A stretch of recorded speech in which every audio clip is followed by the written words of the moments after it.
মুহতারাম মাওলানা আবু নসর আশরাফি হাফেজাহুল্লাহ, তিনি যেন কোরআনের যে কথাগুলো মাঠে ময়দানে বলছেন সেগুলো সংসদে বলার তৌফিক দেয়।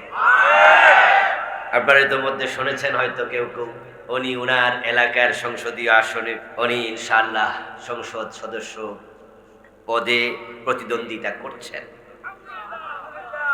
এমন কোরআনের লোকেরা, কোরআনের পাখিরা, কোরআনের আলেমরা সংসদে গেলে সংসদও উজ্জ্বল হয়ে যাবে।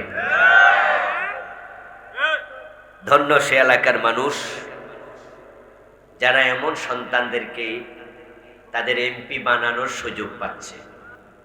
আজকের মাহফিলের আমন্ত্রিত প্রধান বক্তা দেশ বরেণ্য আলেমে দ্বীন, আন্তর্জাতিক খ্যাতি সম্পন্ন মুফাসসিরে কোরআন, এদেশের তৌহিদি জনতার হৃদয়ের স্পন্দন, মদিনাতুল উলুম কামিল মাদ্রাসা ঢাকার সুযোগ্য মুহাদ্দিস বন্ধুবর ডক্টর আবুল কালাম আজাদ বাশার সাহেব, আপনারা সকলে কেমন আছেন?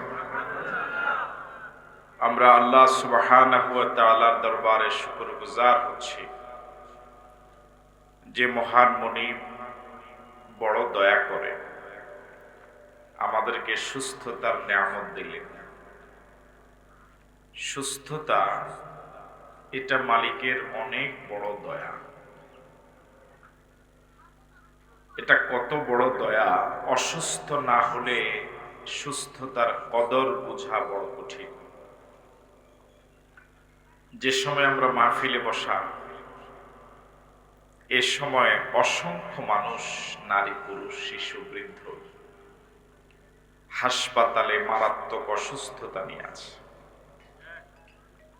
কারো নাক দিয়ে পাইপ ঢুকানো, কারো মুখ দিয়ে পাইপ ঢুকানো, কারো পেশাব হচ্ছে না ক্যাথেটার লাগানো, কারো কিডনি বিকল ডায়ালিসিস করা লাগে। এই সময় হাসপাতালে কেউ মৃত্যুর যন্ত্রণায় কাতরাচ্ছে, কেউ বা অপারেশন থিয়েটারে আছে। এক কঠিন মুহূর্ত পার করছে। আমাদের মালিক ইচ্ছে করলে আমাকে আপনাকে এখন হাসপাতালে রাখতে পারতেন। এই সময় অসংখ্য মানুষের লাশ গোসল চলছে। কারো লাশ গোসল শেষে দাফন চলছে, কারো জানাজা হচ্ছে, কারো কাফন পরানো হচ্ছে,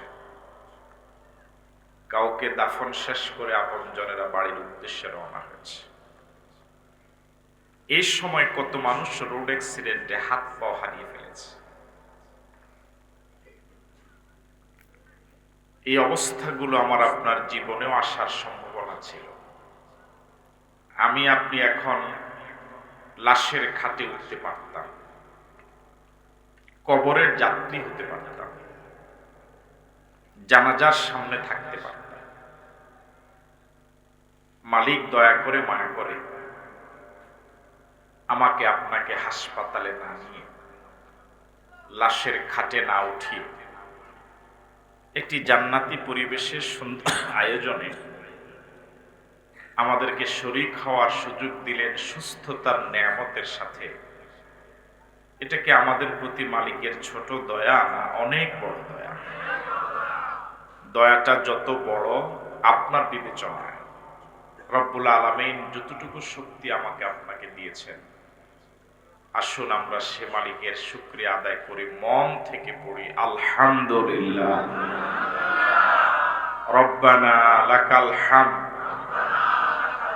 হামদান কাসীরান তাইয়্যিবান মুবারাকান ফীহি ইয়া রাব্বি লাকাল হামদ কামা ইয়ানবাগি লিজালালি ওয়াজহিকা ওয়া আযীমি সুলতানিক। যিনি আমাদের মালিক, যিনি আমাদের রব, আমরা তার শুকরগুজার হলাম, আলহামদুলিল্লাহ। প্রিয় নবীর প্রতি আমরা সকলে দরুদ পড়ি, আমরা পড়ি সাল্লাল্লাহু আলাইহি ওয়াসাল্লাম। শুহাদায়ে কেরামদের আত্মার মাগফিরাত কামনা করছি। দ্বীনের জন্য যারা জীবন দিলেন, আল্লাহ তুমি মেহেরবানি করে শহীদ হিসেবে কবুল করো। আপনাদের এই জনপদের জমিনে আল্লাহর যত বান্দা যত বান্দি যারা পরিমাণ ঈমান নিয়ে যারা অন্ধকার কবরে চলে গেলেন, ফরিয়াদ করছি মালিক সবাইকে মাফ করে দাও। আমরা যারা আলোচনা শুনতে এসেছি, আলোচক হিসেবে এসেছি, কত গুনাই না জীবনে করেছে। এখানে বেগুনা মাসুম কিছু বাচ্চা ছাড়া গুনাহ নাই এরকম একজন নাই।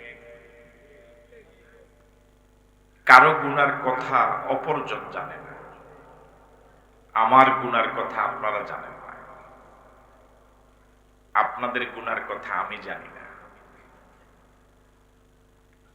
পৃথিবীর মানুষ যদি একে অপরের সব গোপন গুনাহগুলো যদি জানতো, পৃথিবীটা মানুষের বসবাসের অনুপযোগী হয়ে যেত। কেউ কাউকে সম্মান করত না, কেউ কাউকে দাওয়াত দিয়ে আনতো না। মালিক দয়া করে আমার আপনার গোপন গুনাহগুলো গোপন রেখে কত দয়া মালিক করেছেন। ফরিয়াদ করছি মালিক, আমরা এসেছি গুনার বোঝা নিয়ে। সাগরের জলরাশির ভিতরে জলজ প্রাণীগুলো যেভাবে ডুবে আছে, আমি আপনি গুনার মহাসাগরে এভাবে ডুবে আছি। ফরিয়াদ করছি মালিক, বর্ষা থেকে উঠার আগেই তুমি দয়া করে আমাদের গুনাহগুলো মাফ করে দাও। আপনাদের সকলকে ধন্যবাদ এবং মোবারকবাদ জানিয়ে, যেহেতু তাফসীরুল কোরআন মাহফিল, সে লক্ষ্যে আমরা কোরআন মজিদ থেকে কথা বলার জন্য চেষ্টা করব ইনশাআল্লাহ। আমরা তো বলতে পারবো না যদি মালিক তৌফিক না দেন। ওমা তৌফিক ইল্লা বিল্লাহ। সুবহানাকা লা ইলমা লানা ইল্লা মা আল্লামতানা ইন্নাকা আনতাল আলিমুল হাকীম। রব্বিশ রাহ লি সাদরি ওয়া ইয়াসসির লি আমরি ওয়াহলুল উকদাতাম মিন লিসানি ইয়াফকাহু কওলি। শুরুতে কোরআন মজিদের অতি পরিচিত একটি সূরার শুরু অংশ কিছু তেলাওয়াত করেছি। সূরাটির নাম কলম, আয়াত 52, রুকু 2, ক্রমিক নাম্বার 68, সূরাটি মাক্কিয়া। আমি আরেকবার বলছি, সূরার নাম আল কলম, আয়াত 52, রুকু 2, ক্রমিক নাম্বার 68, সূরাটি মাক্কি। জবাব পাওয়া যাবে ইনশাআল্লাহ? এই জবাবটা তো দিলেন না। আজকের উপস্থিতি সিংহভাগী যুবক, কিন্তু আওয়াজটা যদি বুড়ার মতো হয় এটা বড় বেমানা।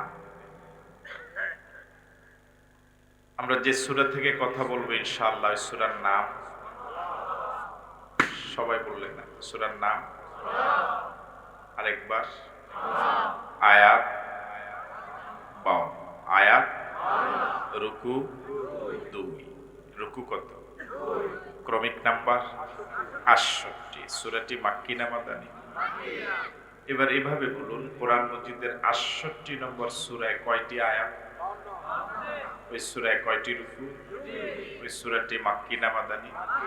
এবার যাদেরকে আল্লাহ জবান দিয়েছেন সকলেই একসাথে বলুন সে সূরাটির নাম। বাকিদেরকে আল্লাহ জবান দেন নাই। এই সূরাটির নাম, এই সূরাটি নাজিল হওয়ার কারণ, শানে নুজুল, ঘটনা বা প্রেক্ষাপট। কোন ঘটনাকে কেন্দ্র করে আল্লাহ রাব্বুল আলামিন সূরাটি নাজিল করলেন? আমাদের প্রিয় নবী মুহাম্মদুর রাসূলুল্লাহ সাল্লাল্লাহু আলাইহি ওয়াসাল্লাম কোরআন মজিদ নাজিল হওয়ার আগে মক্কায় তার শিশুকাল, কিশোরকাল, যৌবনকাল কাটিয়েছিলেন 40 বৎসর। কত বৎসর? এই 40 বৎসর দীর্ঘ সময়ে প্রিয় নবীর গোটা আরবে একজন শত্রু ছিল না। শত্রু তো ছিলই না, বরং গোটা আরব প্রিয় নবীর প্রশংসায় পঞ্চমুখ ছিলেন। হাটে বাজারে, পথে প্রান্তরে, শহরে বন্দরে, অলিতে গলিতে সর্বত্রই রাসূলের প্রশংসা।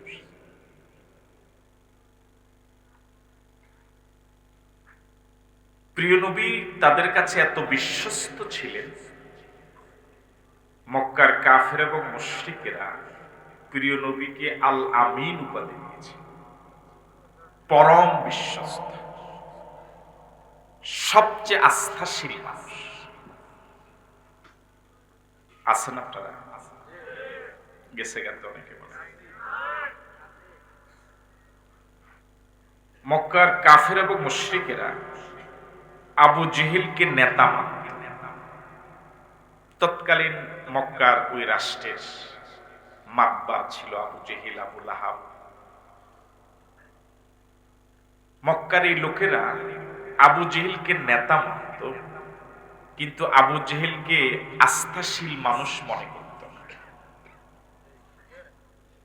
আবু জেহেলকে নেতা মানত, কিন্তু মক্কার লোকেরা তাদের স্বর্ণ রূপা, স্বর্ণ মুদ্রা, রৌপ্য মুদ্রা, তাদের দিনার দেরহাম, তৎকালীন চলমান সম্পদগুলো আবু জেহেল বা এই জাতীয় লোকদের কাছে তারা আমানত রাখত না।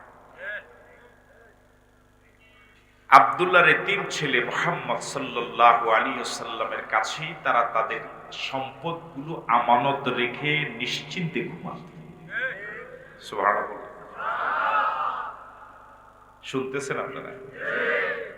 এবার আপনাদের কাছে আমার জিজ্ঞাসা, নেতা মানত আবু জেহেলকে, কিন্তু সম্পদ আবু জেহেলের কাছে আমানত রাখত না, এটার কারণটা কি বলেন? সবাই বলেন কি কারণে তারা আবু জেহেলের কাছে আমানত রাখত না? কেন? কিসের অভাব? আসতে বলে মায়ের আসতে পারে। কিসের অভাব? এই জাতীয় নেতা এখন আর অবশ্য পৃথিবীতে নাই। আছে? থাকলেও আমাদের প্রিয় বাংলাদেশে নাই, থাকলেও একেবারেই কম।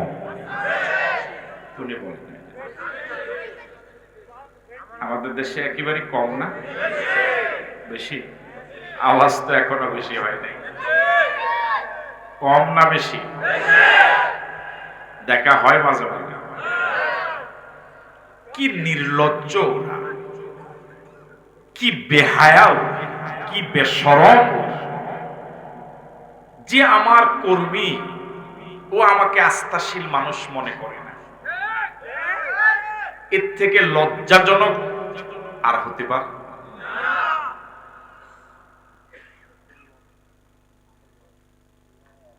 মক্কার কাফের এবং মুশরিকেরা আমাদের প্রিয় নবী মুহাম্মদ সাল্লাল্লাহু আলাইহি ওয়াসাল্লামকে এমন আস্থাশীল মনে করতেন, তারা আল আমিন শুধু উপাধি দেয়, তাদের সম্পদগুলো প্রিয় নবীর কাছে আমানত রেখে তারা সবচেয়ে নিরাপদ বোধ করতেন।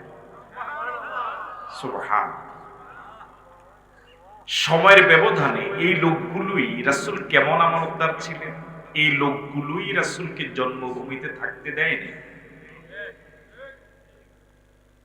প্রতি পদে পদে জুলুম, নির্যাতন, অকথ্য ভাষায় গালিগালাজ, শারীরিক মানসিক নির্যাতন সবটাই করছে।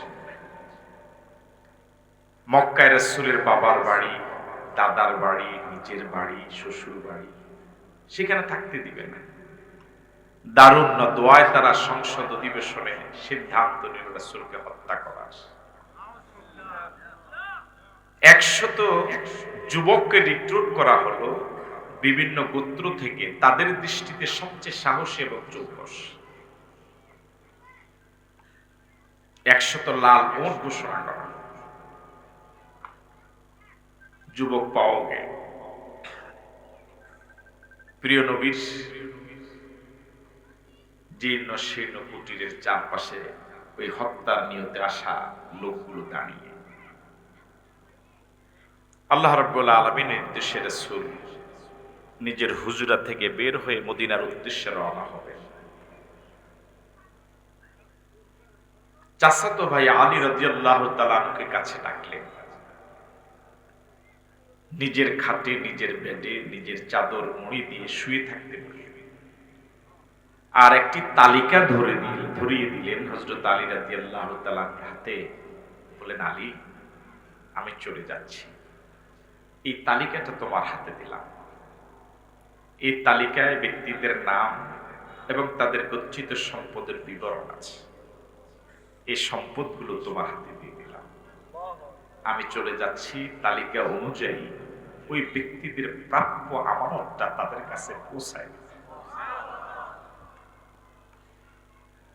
কল্পনা করেছেন, যারা রাসূলকে হত্যা করার জন্য এভাবে পরিকল্পিতভাবে এসেছে রাসূলের ঘরে, এমন চরম শত্রুদের আমানত ফেরত দিতে রাসূল ভুলে যাননি। এমন নবীর উম্মত হতে পেরে খুশি না বেজার? মন থেকে বলেন আলহামদুলিল্লাহ। এমন নবীর সত্যিকারের উম্মতদের কাছেই দেশ জাতির সম্পদ আমানত।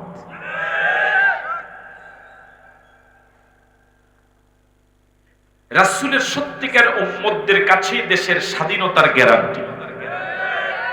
রাসূলের সত্যিকারের উম্মতদের হাতেই দেশের নারীদের ইজ্জতের গ্যারান্টি। রাসূলের সত্যিকারের উম্মতদের হাতেই গোটা দেশের, গোটা জাতির সব সম্পদ নিরাপদ। যারা আল্লাহর হক আদায় করে না, ওরা মানুষের হক আদায় করবে না। যারা নামাজ সোজা করতে পারেনি, রুকু সেজদা সোজা করতে পারেনি, তারা গোটা জাতিকে সোজা করতে পারবে।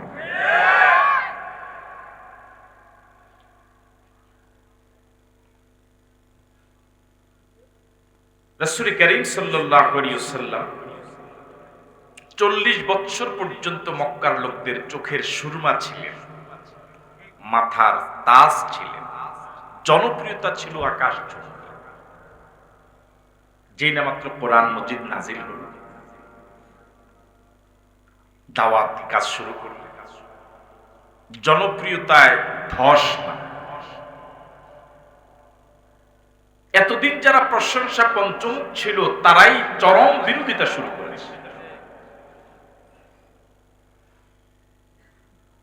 তত্ত্ব সন্ত্রাস চালালো রাসূলের বিরুদ্ধে।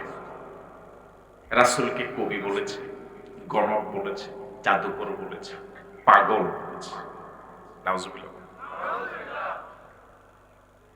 অশ্রাব্য ভাষায় প্রিয় নবীকে গালি দিয়ে জর্জরিত করেছে। তারা যখন রাসূলকে পাগল বলে মানুষের মন হৃদয় থেকে দূরে সরাবার চেষ্টা করেছে, আল্লাহ রাব্বুল আলামিন বরদাস্ত করেন। যে নবীর এত সম্মান, এত ইজ্জত, এত কদর, আল্লাহর পরেই যার সম্মান, তাকে মক্কার লোকেরা পাগল বলবে আর আল্লাহ বরদাস্ত করবেন, এটা কি হতে পারে? আল্লাহ রাব্বুল আলামিন জবাব দিলেন। 52 আয়াত 2 রুকু সম্বলিত এই সূরা কলম নাযিল করে মক্কার লোকদের সেই পাগল বলা এই কথার জবাব আল্লাহ রাব্বুল আলামিন। সুবহানাল্লাহ। আমি কি শানে নজুলটা বুঝতে পারলাম? মক্কার লোকেরা যে রাসূলকে পাগল বলেছিল, তার জবাবে আল্লাহ রাব্বুল আলামিন সূরাটি নাযিল করেছেন। এখন প্রশ্ন হতে পারে, আমাদের প্রিয় নবীর এত সম্মান, এত কদর, তাকে ওরা পাগল বলল কেন? এরই তো কয়েকদিন আগে, মাত্র কিছুদিন আগে রাসূলের প্রশংসা পঞ্চমুখ ছিল। তাদের সামাজিক এবং রাষ্ট্রীয় বিবাদ মীমাংসার জন্য তাদের নেতারা যখন, রাষ্ট্রীয় জাতীয় নেতারা যখন চরম ব্যর্থতার পরিচয় দিয়েছে, তখনই তো প্রিয় নবী তার জীবনের শুরু লগ্নের একটি গুরুত্বপূর্ণ সময়ে রাষ্ট্রীয় সমস্যার সমাধান দিয়েছে। মনে নেই আপনার? ওরে এখন রাসূলকে পাগল বলবে। এর অনেক কারণ মুফাসসিরগণ তাফসিরে উল্লেখ করেছেন। এর ভিতরে প্রথম কারণটা, কোনো কারণ নাই, এমনি করে। বুঝেন না? মানে আমি আবার বলছি, রাসূলকে যারা পাগল বলেছে, জীবনের শুরু থেকে পাগল বলেছে, কথা বলে না কেন? কয় বছর পরে? আরো আসতে বলে। কোরআন মজিদ নাজিলের আগে না পরে?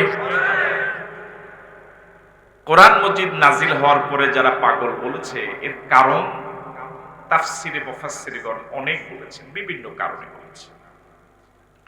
এর ভিতরে প্রথম যে কারণটা, সেটা হলো পাগল বলার কোনো কারণ নাই, এমনি। তাও মনে বুঝাতে পারিনি। বুঝাতে পারলে তো আপনাদের একটা রেসপন্স ভালো পাওয়া যায়। এবার বলুন তো দেখি, প্রথম কারণটা কি? তাও বলে না। প্রথম কারণটা কি? কোনো কারণ নেই। প্রথম কারণ কোনো কারণ।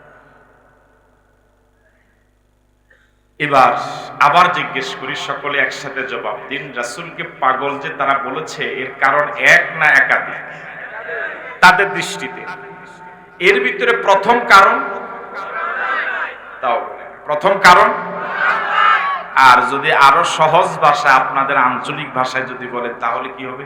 এমনি। এটা তো অন্তত বলা যায়। তাহলে প্রথম কারণটা কি?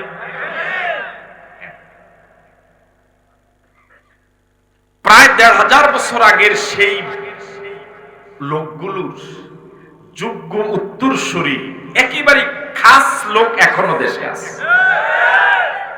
আছে না? আছে? দেখা হয় মাঝে মাঝে? দেখা আগে হয়েছে? কথা বলে না। ওরা তো কথা কম বুঝে, জবাব তো আমাকে একটু আগায় দিবেন না। এই জাতীয় লোক আগেও ছিল, সামনেও। আমার ভাইরা, ওই লোকেরা কোন কারণ ছাড়াই প্রিয় নবীকে পাগল বলেছিল। কোনো কারণ নাই, পাগল বলো কেন? এমনি। এখনো গোটা পৃথিবীতে এই চরিত্রের বহু লোক সমাজে আছে, কোনো কারণ নাই।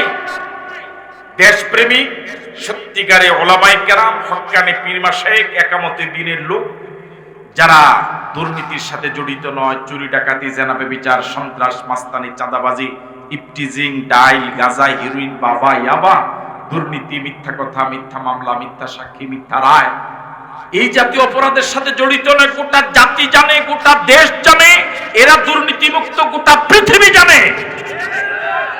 কিন্তু এর পরেও প্রতিনিয়ত এদের বিরুদ্ধে তথ্য সন্ত্রাস চলছেই। 10 মিনিটের বক্তব্যে 9.5 মিনিট এদের বিরুদ্ধে।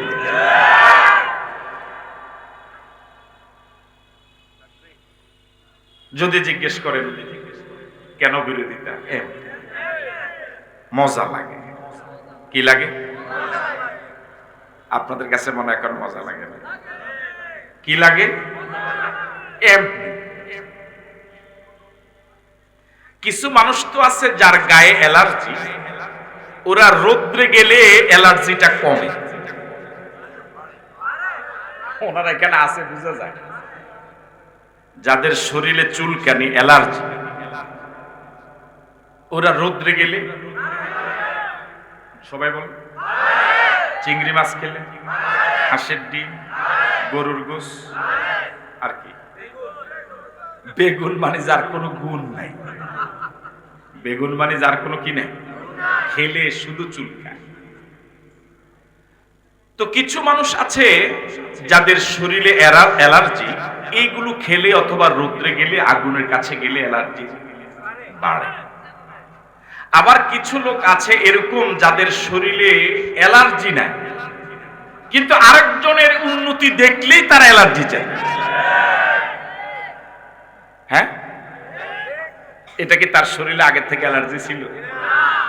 কোন রোগে নাই, কিন্তু আরেকজনের টাকা পয়সা বেশি, ছেলেরা ভালো পজিশনে, হ্যাঁ, এটা শোনা দেখা দরকার নাই, শুনলেই অ্যালার্জি। ঠিক নয় কি? ইমাম সাহেব, আলেম ওলামা, ওনারা খুব নরমাল চলাফেরা করবে, এক বেলা খাবে তো 3 বেলা পাবে না, একটু কম দামা জামা কাপড় গায়ে দিবে, গাড়িতে চড়বে না, হ্যাঁ, জামা কাপড় পরিচ্ছন্ন থাকবে না। এটা হলো অধিকাংশ মানুষের ধারণা। কিন্তু যখন ওলামায়ে কেরাম, মসজিদের ইমাম খতিব যখন দেখে যে আমার মসজিদের ইমাম সাহেব হুন্ডায় চলে, ভালো জামা গায়ে দেয়, ভালো বাজার করে, দেখবেন এই ইমাম সাহেবের পিছনে যারা 10, 15, 20, 25 বছর নামাজ পড়েছে এদের চুলকানিটাই সবচেয়ে বেশি।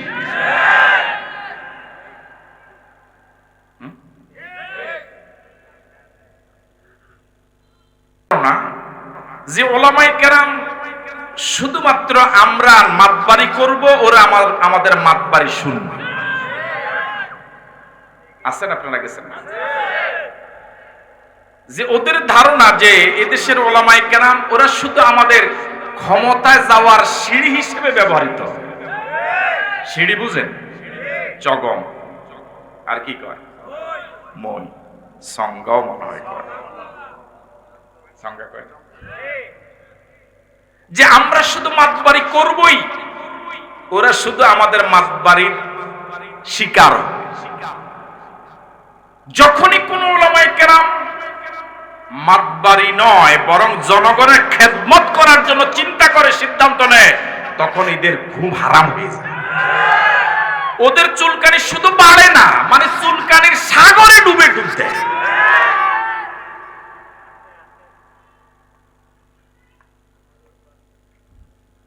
না হলে যাদেরকে গোটা জাতি রাষ্ট্রীয় সম্পদ ঘোষণা করে ফুলের মালা দিয়ে বরণ করে জাতির সামনে ওদেরকে পেশ করা দরকার ছিল, এরা যদি 5 বছরে কোটি কোটি টাকার হাতিয়ে নেওয়ার সুযোগ থাকার পরে 1 টাকা দুর্নীতি না করে, এদের থেকে গোটা জাতি শিক্ষা নেওয়া দরকার বলেছিল।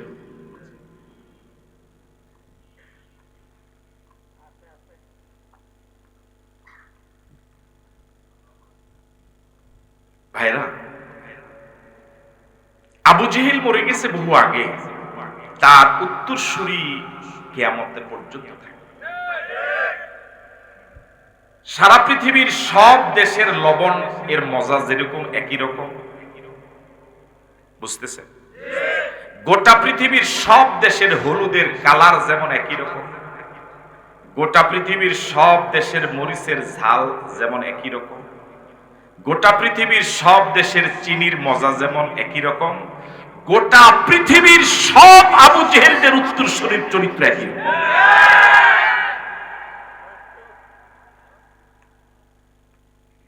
আমাদের প্রিয় নবী মুহাম্মদুর রাসূলুল্লাহ সাল্লাল্লাহু আলাইহি ওয়াসাল্লাম, কি নবীকে ওরা পাগল! আল্লাহর পরেই যার মর্যাদা, তাম সৃষ্টি জগতের উপরে যার সুবহান, বাদে আজ খোদা বুজুর্গ দুই কিসসা মুখতাসিস। ও নবী, আপনার প্রশংসা কি বা করব আমরা, কতটুকুই বা আমরা জানি, কি বা আমাদের ইলম আছে, তবে এতটুকু সংক্ষেপে এতটুকু বলতে পারি, আল্লাহর পরে যত মর্যাদা, যত সম্মান, যত ইজ্জত সব আপনার। দুনিয়ার জমিন থেকে আঙ্গুল উঁচু করেছেন, আকাশের চাঁদ দ্বিখণ্ডিত হয়ে গেল। দুনিয়ার জমিন থেকে কদম বের করেছেন, আরশে আজিমে চলে গেল। নবী হ্যাঁ বলেছেন, কিয়ামত পর্যন্ত উম্মতের জন্য হালাল হয়ে গেল। নবী না বলেছেন, কিয়ামত পর্যন্ত উম্মতের জন্য হারাম, হারাম এবং হারাম। নবী হাত তুলে দোয়া করা লাগে নাই। রাসূল আরবি মনে মনে কল্পনা করেছেন, তাও মালিক কবুল করেছেন। দুনিয়ার যত বড় আলেম হোক, যত বড় বুজুর্গ হোক, কারোর সাথে যদি কেউ বেয়াদবি করে, এটা শুধু বেয়াদবি থাকে। কিন্তু প্রিয় নবীর সাথে যদি কেউ সামান্যতম বেয়াদবি করে, এটা শুধু বেয়াদবি থাকে না, বরং ঈমান চলে যাওয়ার কারণ হয়ে যায়। এত সম্মান আল্লাহ পাক রাসূলকে দিলেন। রাসূলের মজলিসে বসার আদব আলাদা আছে। রাসূলের সাথে কোন ভাষায় কথা বলবে তার বয়ান আলাদা ভাবে আছে। প্রিয় নবীর সাথে কণ্ঠস্বর কতটুকু উঁচু নিচু হবে, কতটুকু আওয়াজ হবে, কতটুকু পর্যন্ত বয়ান রব্বুল আলামিন। সাহাবায়ে কেরাম রাসূলের মজলিসে বসা। রাষ্ট্রীয় কাজে একটি প্রদেশে গভর্নর নিয়োগ করা হবে, পরামর্শ সভায় দুজন দুরকম পরামর্শ দিবে, স্বাভাবিক মতামত দিতেই পারে, স্বাধীনতা আছে। দিতে গিয়ে গলার আওয়াজ প্রস্তাবকারীদের একটু বড় হয়ে গেল, যে আওয়াজের কারণে প্রিয় নবীর কণ্ঠস্বরটা চাপা পড়ে গেল, মানে আওয়াজটা বোঝা যাচ্ছিল না। আল্লাহ রাব্বুল আলামিন এতটুকু বরদাস্ত করেন। সুবহানাল্লাহ। ইয়া আইয়ুহাল্লাযীনা আমানু লা তারফাউ আসওয়াতাকুম ফাওকা সাওতিন নবী। হয় ইমানদারেরা, কণ্ঠস্বরের উপর আল্লাহ পাক 144 জারি করে দিলেন। সাবধান, আমার নবীর কণ্ঠের আওয়াজ থেকে তোমাদের আওয়াজ যেন বড় না হয়ে যায়। আপনি কেমন নবীর উম্মত কখনো কি কল্পনা করেছেন? আনতাহাবাতা আমালুকুম ওয়া আনতুম লা তাশউরুন। এই নিষেধাজ্ঞার পর যদি আর দ্বিতীয়বার এই ঘটনা ঘটে, রিপিট হয়, তোমাদের অজান্তেই তোমাদের বিগত দিনের সব আমলগুলো বরবাদ হয়ে যাবে। এমন নবীর উম্মত হতে পেরে খুশি না বেজার? এই জন্য মন থেকে আরেকবার বলুন আলহামদুলিল্লাহ, আওয়াজ দিয়ে বলুন আলহামদুলিল্লাহ। এটা শুধু রাসূলের জীবদ্দশার সাথে সীমিত নয়। যারা রাসূলের রওজা জিয়ারতে গিয়েছেন নিশ্চয়ই নজরে পড়ার কথা, রাসূলকে সালাম দিতে যারা যান, যেই দরজা দিয়ে, যে গেট দিয়ে ঢোকেন তার নাম বাবুস সালাম। বাবুস সালাম গেট দিয়ে আপনারা ঢুকেন, ওই বাবুস সালাম গেটের উপরে এখনো সে আয়াত, ইয়া আইয়ুহাল্লাযীনা আমানু লা তারফাউ আসওয়াতাকুম ফাওকা সাওতিন। ওই ইমানদারেরা সতর্ক হয়ে যাও, আমার নবীর জীবদ্দশায় নবীর কণ্ঠের আওয়াজ থেকে যেভাবে আওয়াজ বড় করা নিষেধ ছিল, নবীর রওজার পাশে এসেও জোর গলায় কথা বলো না। আল্লাহু আকবার। কি নবী আমরা চিনলাম। ওই নবীর আদর্শ মেনে চলার আগ্রহ নবীর উম্মতদের ভিতরে নাই ওই পরিমাণ, যে পরিমাণ নেতা নেত্রীদের আদর্শ বাস্তবায়ন করার জন্য পেরেশান। ও যুবক, ও কলিজার টুকরা যুবকেরা, আজ আমাদের এই কথাগুলো তোমাদের কাছে হয়তো বা খারাপ লাগবে। যুবক, আল্লাহ তোমাকে বিবেক দিয়েছেন, একটু বিবেকটা খাটাও। আমরা নিশ্চিত হাসরের ময়দানে যেদিন তুমি দাঁড়াবা, পায়ের নিচে জমিন যেদিন তামা হয়ে যাবে, মাথার উপরে যেদিন সূর্যটা এসে যাবে, সূর্যের প্রখরতা যেদিন 70 গুণ বেড়ে যাবে, সূর্যের সবগুলো মুখ যেদিন জমিনের দিকে দেওয়া হবে, যেদিন মানুষগুলো পানি পানি বলে চিৎকার করবে, নাফসি নাফসি বলে যেদিন হাসরের ময়দানে রব উঠবে, সেদিন হলেও তুমি বুঝবা দুনিয়ার কোন মানুষের আদর্শ নয়, আদর্শ মানতে হবে, মানা উচিত ছিল মুহাম্মদুর রাসূলুল্লাহ সাল্লাল্লাহু আলাইহি ওয়াসাল্লাম। লাকাদ কানা লাকুম ফি রাসূলিল্লাহি উসওয়াতুন হাসানাহ। সেদিন হলেও তুমি বুঝবা আমাদের কথাগুলোই সঠিক ছিল। আজ আমাদেরকে শত্রু মনে হতেও পারে, আমরা নিশ্চিত ও যুবক হাসরে ময়দানে হলেও তোমার বুঝ হবে আমরাই তোমার আপন ছিলাম। হাসরে ময়দান মনে হয় লাগবে না। দুনিয়াতে একটু বিপদে পড়ে দেখো যুবক বন্ধুরা, যাদের পিছনে জীবন যৌবন নষ্ট করেছ, তোমার পাশে আসবে না।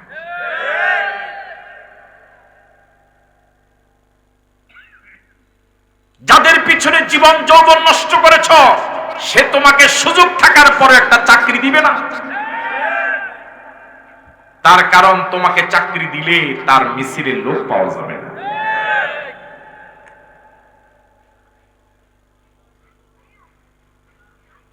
যুবক, ফিরে আসো যুবক। প্রিয় নবী তো যুবকদেরকে কত মায়া করতেন, কত ইজ্জত দিতেন, কত সম্মান করতেন।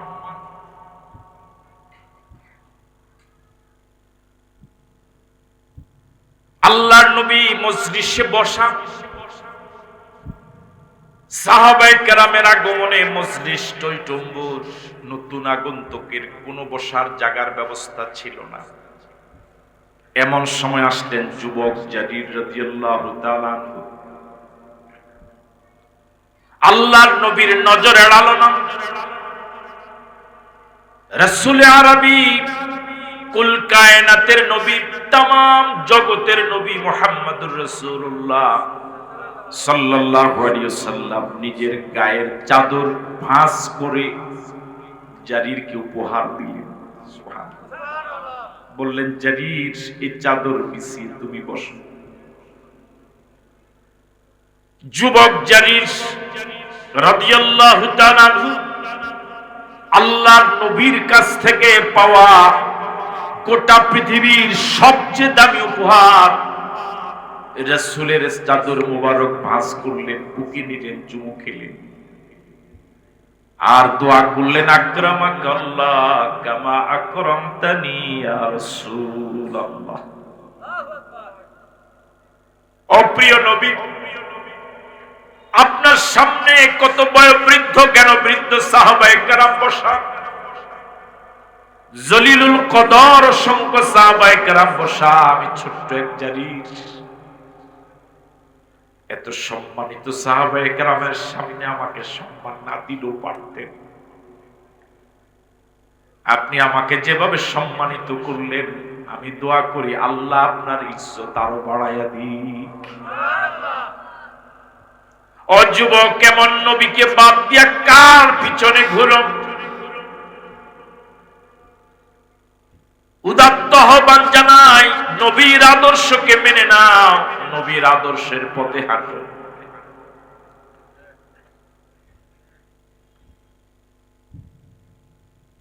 আল্লাহ আমাদের সকলকে নবীর সত্যিকারে আশিক হওয়ার তৌফিক দান করুন, নবীর আদর্শ মেনে চলার তৌফিক দান করুন। এমন নবীকে তারা পাগল করেছে, জবাব দেওয়ার প্রয়োজন ছিল, কথা বলেন ছিল। তাহলে সূরা কলম নাজিল হয়েছিল, ওরা রাসূলকে পাগল বলেছিল। এর জবাবে পাগল বলেছিল কেন? এর প্রথম কারণ হলো এমনি, ভুলে গেছেন মনে আপনাদের? প্রথম কারণ ছিল, আর একটু শুনবেন। দ্বিতীয় কারণ হলো,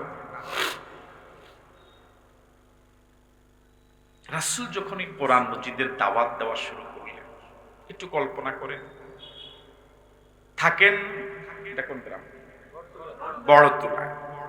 কল্পনায় চলে যান আজ থেকে ১৫০০ বছর আগে ওই মক্কার সেই মরু প্রান্তরে। একটু কল্পনা করে, প্রিয় নবী একা। তখন আল্লাহর ঘর কাবার ভিতরে ৩৬০টি মূর্তি। মানুষ আল্লাহর ঘর তাওয়াফ করে উলঙ্গ হয়ে।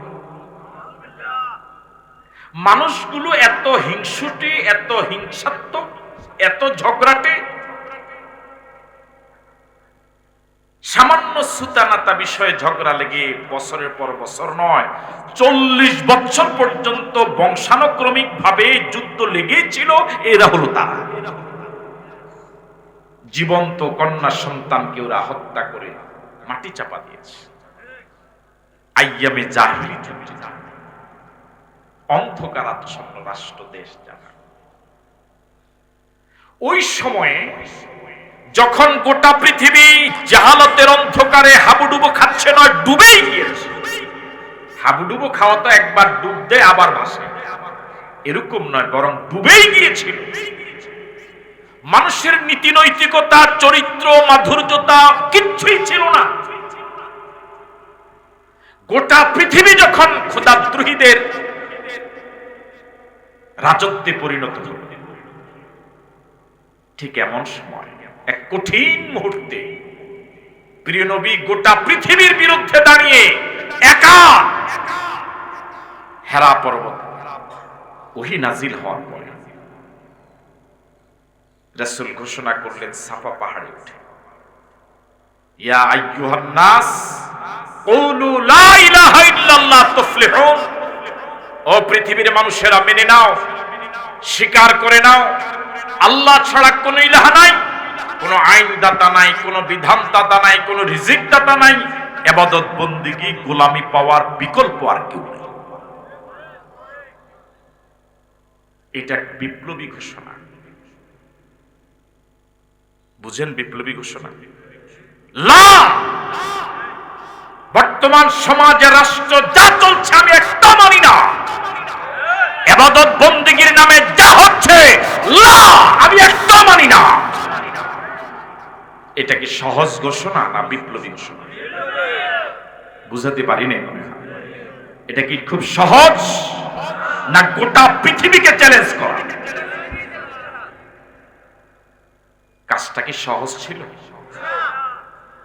রাসূলের সাথে কি তখন কেউ ছিল? আরো সহজভাবে বুঝবার জন্য উদাহরণটা যদি এভাবে দেই, আপনারা একটু চিন্তা করেন। আমাদের বাংলাদেশে 18 কোটি মানুষ। 18 কোটি মানুষের ভিতরে সব এক দলের অথবা এক মনের, এক চিন্তা।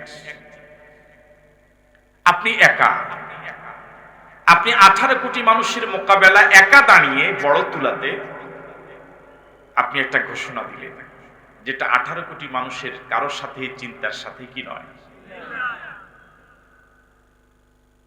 এই কাজটাকে আপনি ক্যামেরাম্যান ডেকে, সাংবাদিক ডেকে, গোটা দেশ জাতির বিরুদ্ধে গিয়ে আপনারটাই সঠিক মনে করেন, আপনারটাই সঠিক, আপনারটাই সত্য, কিন্তু আপনি গোটা দেশ জাতির বিরুদ্ধে দাঁড়িয়ে একা ঘোষণা করলেন, এটা কি দুঃসাহসিক কাজ নয়? আমি মনে আপনাদেরকে বুঝাতে পারছি না। এটা কি দুঃসাহসিক কাজ নয়? গোটা দেশের মানুষ তখন আপনার এই কাজটাকে পাগলামি বলবে না? তখন আপনাকে পাগল বলবে না? যে গোটা দেশ একদিকে আর হে, আমি কি কথা বুঝতে পারছি? গোটা বাংলাদেশ আপাতত বাদ দেন, আপনাদের এই উপজেলা, কোন উপজেলা? 14 গ্রাম বলুন, বর্ডার এটা। আপনাদের এই লালমাই উপজেলা একজন নির্বাচনে দাঁড়ালেন, আছেন তো আপনারা? কয়জন?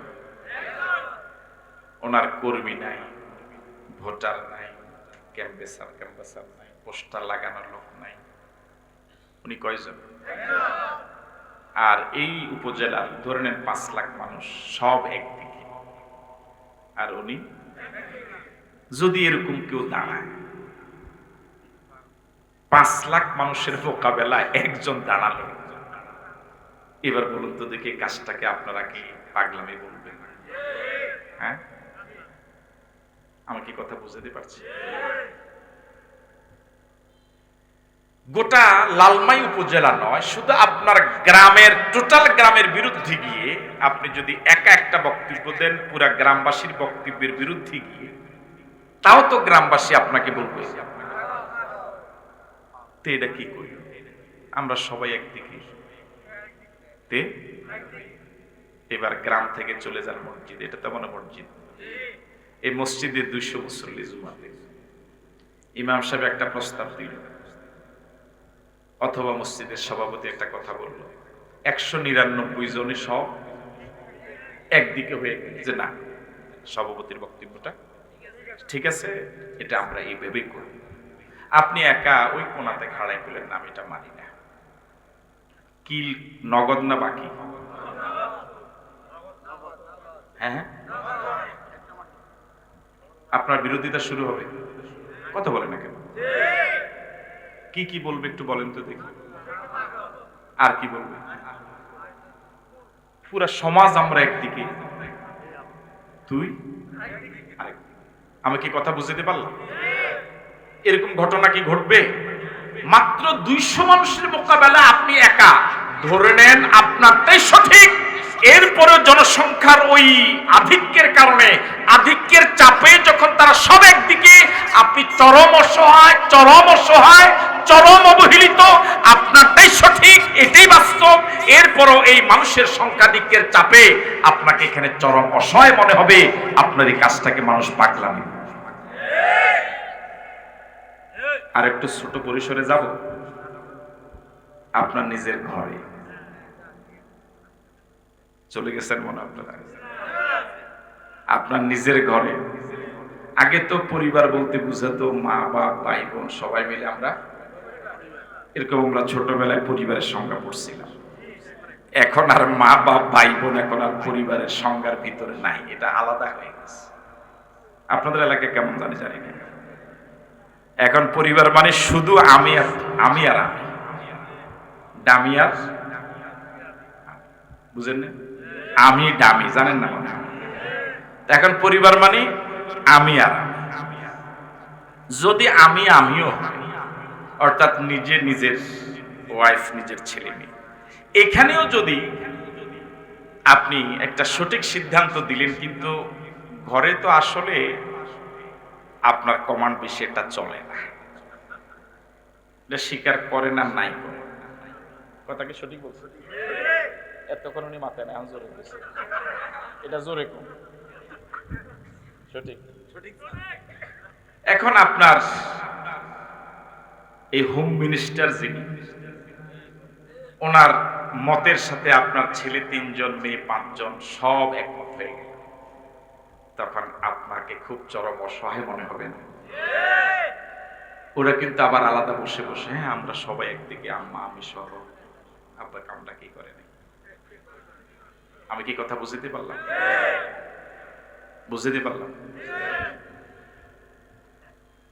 এবার যদি এতটুকু ভালোভাবে বুঝে থাকেন, তাহলে 1500 বছর আগে একটু কল্পনার জগতে যান।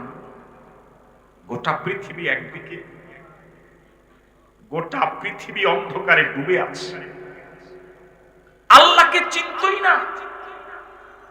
গোটা পৃথিবী একত্ববাদ বলতে তখন চিনতই না, জানতই না। আল্লাহকে যারা স্বীকার করত, তার সাথে আবার লক্ষ লক্ষ শরীক সাব্যস্ত। যখন শিরকের মহাসাগরে ডুবে আছে গোটা পৃথিবী, তখন একা, যার অর্থ নাই, ক্ষমতা নাই, কর্মী বাহিনী নাই, পিছনে কেউ নাই, তার বাবা জীবিত নেই, দাদা জীবিত নেই, চাচা জীবিত নেই, মা জীবিত নেই, পৃথিবীতে আপনজন তেমন কেউ নেই। তখন তিনি বলেছেন, লা, আমি এগুলো মানি না, এটা হতে দেওয়া যায় না, এটা চলবে না। তখন আরবের লোকেরা চিন্তা করেছে, উনি যে মিশন নিয়ে নেমেছে এটা তো হাজার হাজার বছরও পাস করবে না। যেমন এই গোটা উপজেলা আপনি একা দাঁড়াইলে মানুষ আপনারা কি করবে? আপনি যখন সমর্থন চাইতে যাবেন, কি করবো যে অন্তত এইভাবে যদি সে আগায়, অন্তত 10 বছরের উপরে পাস করার সম্ভাবনা আছে। তো রাসূল যখন বলেছিলেন আল্লাহ ছাড়া কোনো ইলাহ নাই, একা দাঁড়িয়ে গোটা পৃথিবীর মোকাবেলা রাসূল যখন বলেছেন লা, এভাবে দেশ চলতে পারে না, এইভাবে গোলামি হবে না, গোলামি হবে একমাত্র কার? তখন রাসূলের এই দাওয়াতি কাজ কখনো সফল হবে, কখন রাসূল আবার মক্কা বিজয় করবেন, এটা তখন ছিল এক অকল্পনীয়, অবিশ্বাস্য বিষয়। ঠিক নয় কি? এক অবিশ্বাস্য বিষয়, এক অবাস্তব, অকল্পনীয়। এবং একা গোটা দেশের বিরুদ্ধে দাঁড়িয়ে যাওয়াটাকে তারা পাগল পাগলামি বলেছে এবং ব্যক্তিকে তারা এই জন্য পাগল বলেছে। আজও একজনের হুন্ডা, একজনের পিছনে ৫,০০০ হুন্ডার মিছিল, আরেকজনের মিছিলে লোক সংখ্যা ৫০০। দোকানে আপনারা চা খেতে খেতে বসে বসে গল্প করে যখন দুইটা মিছিল দেখবেন, না আমার মন টানে না, বুঝলেন না? মানে এই ১ ঘন্টার আগ পরে ১ ঘন্টার ব্যবধানে এই রাস্তা দিয়ে দুইটা মিছিল, একটা মিছিলে মানুষের সংখ্যা ১০,০০০, ৫,০০০, আরেকটা মিছিলে ১ ঘন্টা পরে গেলে এখানে মানুষের সংখ্যা ১০০। হ্যাঁ, আপনারা আসছেন না গেছেন না? এখন এই দুইটা মিছিল দেখে যিনি নামাজ পড়ে, যিনি ইমানদার বলে দাবি করে, ৩.৫ লাখ টাকা দামের গরু কোরবানি দেয়, হজও করে আসছে, কোরআন বিশ্বাস করে, হাদিস বিশ্বাস করে, ইসলাম বিশ্বাস করে, নবী বিশ্বাস করে, ও দোকানে বসে বসে বলবে, না আমার মনে টানে না। ওই কথা কেন? আমার কি তো খারাইস, কি লাভ, এ পাগলামি দরকার আছে নাকি? কথাটি হয়নি না? আপনি নিজেকে ইমানদার বলে দাবি করলেও আপনার এই মন্তব্যটার সাথে কিন্তু আবু জেহেলদের মন্তব্যের মিল আছে।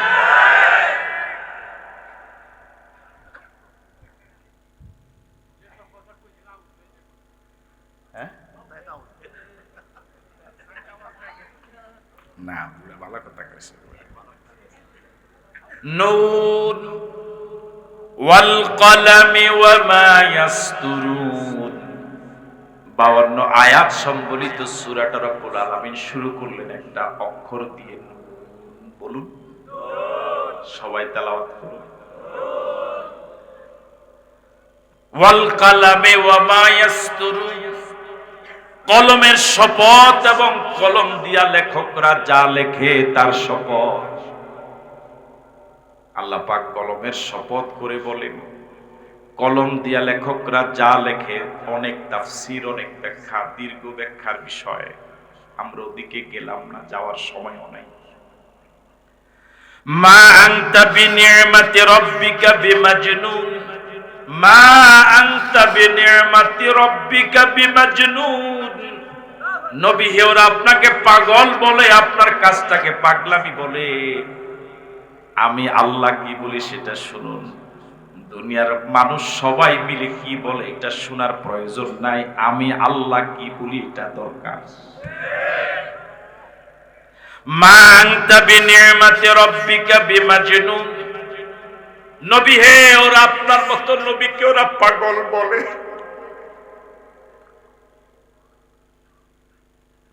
আপনাকে ওরা পাগল বলল। মা আনতা বিনি'মাতি রাব্বিকা বিমাজনুন, আমি আল্লাহ ঘোষণা করছি আপনার প্রতি আপনার রবের বড় নেয়ামত, আপনি পাগল না। কথা কাটটা সত্য। আরো জোরে বলেন।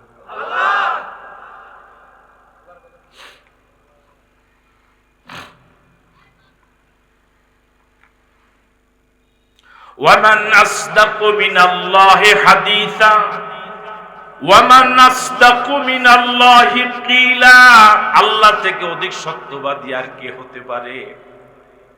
বর্তমান পৃথিবীর 810 কোটি মানুষ যদি একজনকে ভালো বলে রায় দেয়, আর আমার আল্লাহ যদি ওকে জাহান্নামী বলে ঘোষণা দেয়, সিদ্ধান্ত কারটা? আরো জোরে বলি। ঠিক আছে, গোটা পৃথিবীর সব মানুষ, 810 কোটি মানুষ, সবাই মিলে একজনকে খারাপ বলল, আমার আল্লাহ যদি ওকে ফৌসেরাত পার করায় দেয়, এটাই তো সফলতা, ঠিক নয়? আল্লাহ রাব্বুল আলামিন বলেন, মা আনতা বিনি'মাতি রাব্বিকা বিমাজনুন, মা আনতা বিনি'মাতি রাব্বিকা বিমাজনুন। নবী ওরা আপনাকে মাজনুন বলে, পাগল বলে, আমি আল্লাহ ঘোষণা দিলাম আপনি পাগল না। সুবহানাল্লাহ, জোরে বলেন আল্লাহু আকবার। ওয়া ইন্না লাকা লাআজরান গায়রা মামনুন। নবী হে, কোরআন নাজিল হওয়ার আগে তোর আপনাকে পাগল বলে নাই, এই কোরআন নাজিল হওয়ার পর ওরা আপনাকে পাগল বলে, তাহলে বোঝা গেল আপনাকে পাগল বলার কারণ হলো কি? আরো জোরে বলে। আর কোরআনটা নাজিল করেছি আমি, আমার কোরআনের দাওয়াত দিতে গিয়ে ওরা আপনাকে পাগল বলল, আপনি মনে কষ্ট পাবেন না। আমার নাজিল করা দিও পাগলামি, আপনার এই দাওয়াতের কাজ ওদের কাছে যদিও খারাপ, আমি আল্লাহ এই দাওয়াতকে এত পছন্দ করি, আমি দাওয়াতকে অনেক বেশি পছন্দ করি। আল্লাহু আকবার।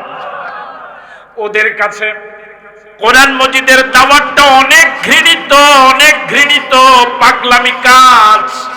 ওদের কাছে যেটা, যে কোরআন মজিদের দাওয়াত ঘৃণিত কাজ, পাগলামি কাজ, এটা আমি আল্লাহর কাছে অনেক প্রিয় কাজ।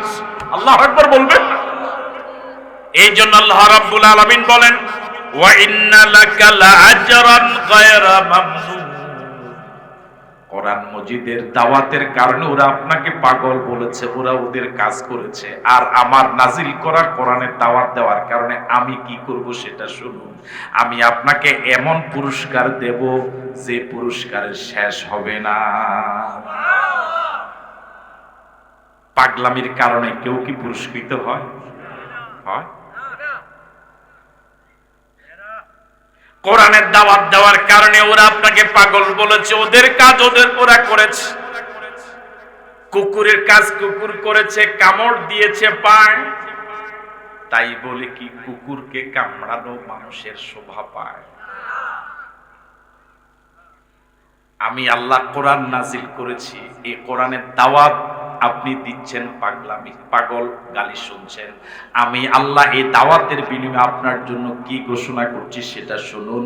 ওয়া ইন্না লাকা লাআজরান গায়রা মামনুন। এই কোরআন মজিদের দাওয়াতের বিনিময়ে আমি আল্লাহ আপনাকে এমন উজরত দেব, এমন প্রতিদান দেব, এমন পুরস্কৃত করব, গায়রা মামনুন আয় গায়রা মাকতু, যেটা শুরু হবে কোনদিন শেষ হবে না। সুতরাং বর্তমান পৃথিবীতে যারাই কোরআনের দাওয়াতি কাজ করে, ওদের বিরোধিতা হবে, ওদেরকে গালি দিবে, দেশ বিরোধী বলবে, জঙ্গি বলবে, সময়ের ব্যবধানে গালির শব্দের পরিবর্তন হবে, নির্যাতনের আপনার কি বলে এটাকে চিত্র পরিবর্তন হবে। কিন্তু এই দাঈল আল্লাহ যারা সত্যিকার ইখলাসের সাথে আল্লাহর বান্দাদেরকে যারা আল্লাহর সাথে পরিচয় করায় দেয়, এমন দাঈল আল্লাহদের জন্য আল্লাহর পক্ষ থেকে অফুরন্ত পুরস্কারের ঘোষণা আছে।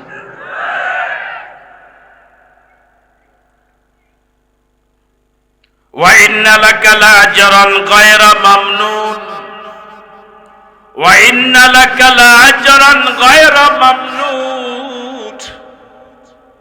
ওদের কাছে কোরআনের দাওয়াতটাই সবচেয়ে বেশি খারাপ লাগে।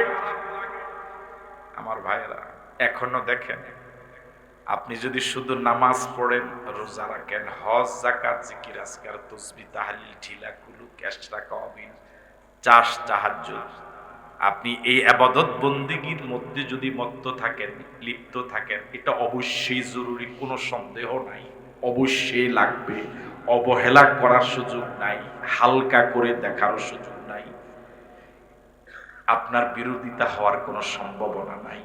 কিন্তু যখন বলবেন এই কোরআন মজিদ থেকে আমি নামাজ নিলাম, নামাজ পড়ি, এই কোরআন শরীফে এই কোরআন শরীফে আছে ইনিল হুকমু ইল্লা লিল্লাহ, হুকুম চলবে একমাত্র কার? আল্লাহ। লাহুল খালকু ওয়াল আমর, সৃষ্টি যার, আইন চলবে তার। যখনই আপনি এই আকীদা বিশ্বাস করবেন, লালন করবেন, বাস্তবায়নের চেষ্টা করবেন, তখনই বিরোধিতা শুরু হবে। কথা বলে ঠিক নয় কি? আমাদের অবস্থা হলো আমরা নামাজ রোজা ছেড়ে দিয়েছি কোরআন মজিদের হাতে, ইসলামের হাতে। হজ ছেড়ে দিয়েছি ইসলামের হাতে, অবশ্যই তো এগুলো ইসলামের বিধান, ইসলামের হাতেই তো ছাড়বো। যিনি হজ করতে যান, যাওয়ার আগে প্রস্তুতি, হজের একটা গাইড বই কিনে ভালো করে পড়েন, ইমাম সাহেবের কাছে যান, কিভাবে আমি ইহরাম বাঁধবো, কিভাবে আমি তালবিয়া পড়বো, কিভাবে তাওয়াফ করব, কোন জায়গায় শুরু হবে, প্রথম তাওয়াফে কি দোয়া পড়বো, সাফা মারোয়া কিভাবে আমি দৌড়াদৌড়ি করব, এভাবে সব কিছু তিনি একবার নয় বারবার বারবার তিনি শিখেন। ঠিক নয় কি? কথা বলে না? তাহলে এদেশের মুসলমানরা নামাজ, রোজা, হজ, যাকাত আমরা ছেড়ে দিয়েছি কোরআন শরীফের হাতে। আর ছাড়াই লাগবে, কোনো সন্দেহ নাই। কিন্তু সমাজ এবং রাষ্ট্র আমরা ছেড়ে দিয়েছি এমন লোকদের হাতে যারা কোরআন শরীফ পড়তেই জানে না।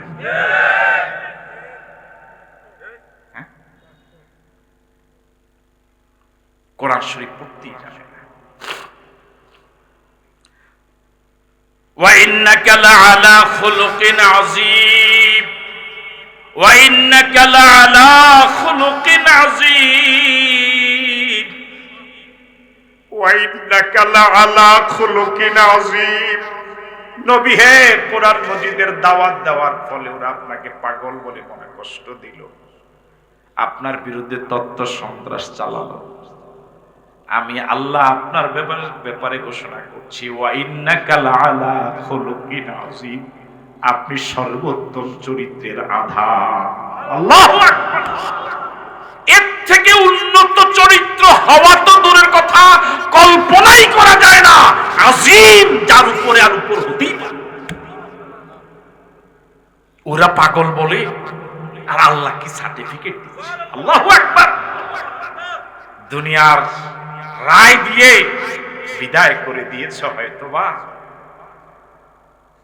আল্লাহ যদি ওদেরকে মাফ করে দেয় তখন কিনা লজ্জিতই তোমরা হবা।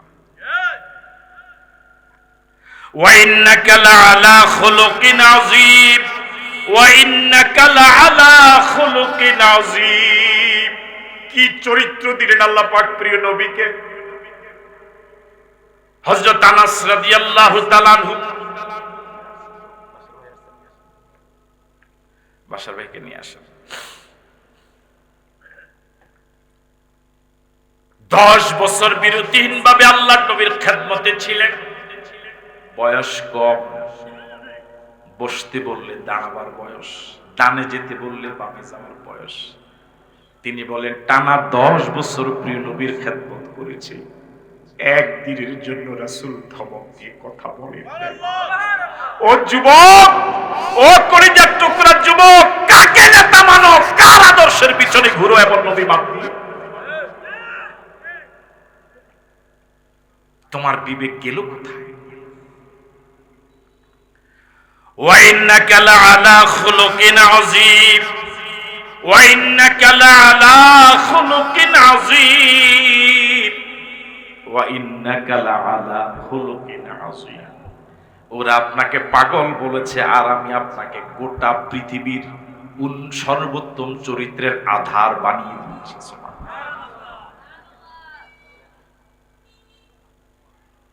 ফাসাতুবসিরু ওয়া ইউবসিরুন ফাসাতুবসিরু ওয়া ইউবসিরুন। নবী হে, ওরা আপনাকে পাগল বলে বলুক, ওদেরকে ওদের কাজ করতে দিন, ওরা করুক। ফাসাতুবসিরু ওয়া ইউবসিরুন, ও চিরে আপনিও দেখবেন, ওরাও দেখবে। মনোযোগ আছে? মনোযোগ আছে? কি চমৎকার আল্লাহ পাকের কথা। আল্লাহু আকবার। কি আর বাকি রেখেছেন আমাদের মালিক? ফাসাতুবসিরু, নবী হে, ওদেরকে ওদের পাগলামি করতে দেন, ওদেরকে ওদের সীমা লঙ্ঘন করতে দেন, ওরা করুক, ওরা বলুক। ফাসাতুবসিরু, ও চিরেই, সাসিন লিল কারিব, ও চিরেই আপনিও দেখবেন, ওয়া ইউবসিরুন, ওরাও দেখবে। বিআইয়িকুমুল মাফতুন, আসলে কারা পাগল, কাদের ভিতরে পাগলামি, এটা আপনিও দেখবেন, তারাও দেখবেন। আমার ভাইরা, গোটা পৃথিবীর মানুষ কি দেখে নাই? কথা বলে না, দেখে নাই? দেখে নাই? সময়ের ব্যবধানে আবু জেহেলি তো গোটা পৃথিবীতে সবচেয়ে ঘৃণিত পাগল হিসেবে পরিচিত হয়েছে। পৃথিবীতে 110 কোটি মানুষ, এই 1500 বছরে কত হাজার কোটি মানুষ কত হলো, কিয়ামত পর্যন্ত কত হাজার কোটি মানুষ আসবে, একজন মানুষও তার সন্তানের নাম আবু জেহেল রাখে না। এর থেকে পচা আর কি হইতে পারে?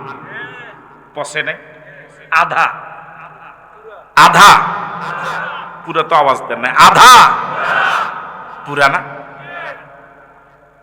ঠিক সময়ের ব্যবধানে প্রিয় নবীর উম্মতদের মধ্য থেকে যাদেরকে এভাবে বিকৃত করে গালিগালাজ করা হয়, সময়ের ব্যবধানে যাদেরকে গালিগালাজ করা হয়েছিল, গোটা দেশ গোটা পৃথিবী দেখেছে যারা দিয়েছিল গালি তাদের অবস্থান কোথায়, আর যাদেরকে দেওয়া হয়েছিল গালি তাদেরকে মালিক কত দয়ায় না করেছে। আল্লাহ রাব্বুল আলামিন আমাদের সকলকে রাসূলের আদর্শ মেনে জীবন চলার তৌফিক দান করুন।